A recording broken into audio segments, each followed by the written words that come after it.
దేవుని ప్రియులకు శుభములు. ఈ దినమందు దేవుని వాక్యాన్ని చదువుకుందాము. సామెతల పుస్తకము 17వ అధ్యాయము 22వ వాక్యాన్ని మనం చదువుకున్నప్పుడు, సంతోషము గల మనసు ఆరోగ్య కారణము, నలిగిన మనసు ఎముకలను ఎండిపోజేయును. ప్రియ దేవుని బిడ్డలారా, ఈ దినములలో ప్రతి మనిషి కూడా ఆరోగ్యకరంగా ఉండాలని ఎన్నో ప్రయత్నాలు చేస్తూ ఉన్నారు. ఆరోగ్యం మహాభాగ్యం అని చాలా మంది చెప్తూ ఉంటారు. ఆ ఆరోగ్యాన్ని పొందుకోవడం కొరకు పలు విధాలుగా జాగ్రత్తలు తీసుకుంటూ ఉన్నారు. మరి కొంతమంది దేహానికి ఆరోగ్యకరమైన ఆహార వస్తువులు తీసుకుంటూ ఉన్నారు. ఇలాగున ప్రతి మనిషి కూడా ఆరోగ్యకరంగా ఉండాలి అంటే ఏమి చేయాలో అన్ని ప్రయత్నాలు చేస్తూ ఉన్నారు. అయితే కొన్ని సందర్భాలలో ఆరోగ్యాన్ని కాపాడుకోలేక బాధపడేవారు మనకు కనపడుతూ ఉంటారు. ఒక వ్యక్తి పరిపూర్ణమైన ఆరోగ్యం పొందుకోవాలి అంటే, ఒక వ్యక్తి ఆరోగ్యకరంగా ఉండాలి అంటే దేవుని వాక్యం సెలవిస్తూ ఉంది, సంతోషము గల మనస్సు. ఎవరైతే సంతోషము గల మనస్సు సంతోషిస్తూ ఉంటారో, ఎల్లవేళలా ఎల్లప్పుడూ ఆనందంగా ఉంటారో వారు ఆరోగ్యకరంగా ఉంటారు. దినాల్లో మనుషులైన వారు ఎప్పుడు సంతోషంగా ఉండగలుగుతున్నారు? ఏ వ్యక్తిని చూసినా, ఏ వ్యక్తిని పలకరించినా కానీ కన్నీళ్లలో, బాధల్లో, కష్టాల్లో, నిందల్లో, అవమానాల్లో నడిపించబడుతూ ఉన్నారు. అవసరాలను బట్టి బాధపడేవారు ఉన్నారు, కష్టాలను బట్టి కృంగిపోయేవారు ఉన్నారు. చేస్తున్న జీవనోపాధిలో ఆశీర్వాదం లేక బాధపడేవారు మనకు కనబడుతూ ఉంటారు.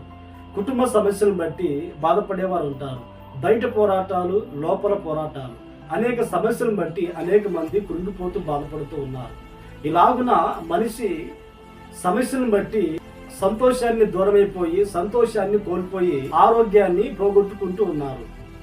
అయితే ఒక విషయాన్ని మనం ఆలోచన చేసినప్పుడు, మరి ఎవరు సంతోషంగా ఉండగలుగుతారు?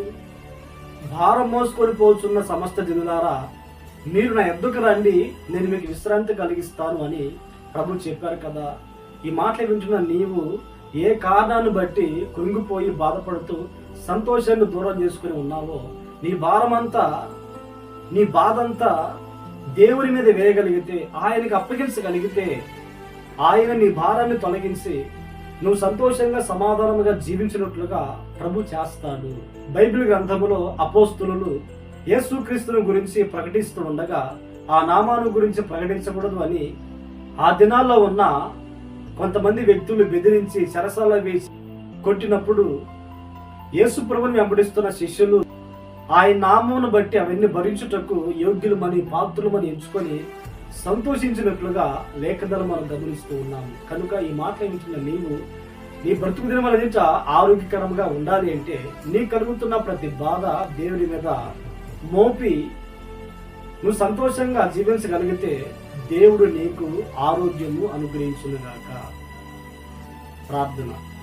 మహాగణుడా, మహాపరిశుద్ధుడా, సంతోషము కల హృదయము ఆరోగ్య కారణమని మీరు సెలవించున్నారు.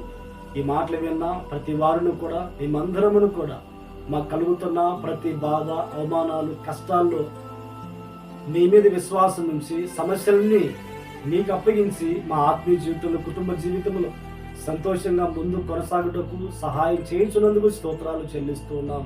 అట్టి కృప ఇంకా అనుగ్రహించి మీరు మహిమను పొందమని, ఈ దినమంతా మీరు మాతో ఉండి సహాయం అనుగ్రహించమని యేసు నామములో ప్రార్థించి అడిగి పొంది ఉన్నాము తండ్రి. ఆమేన్, ఆమేన్. దేవుడు మిమ్మును ఆశీర్వదించునుగాక.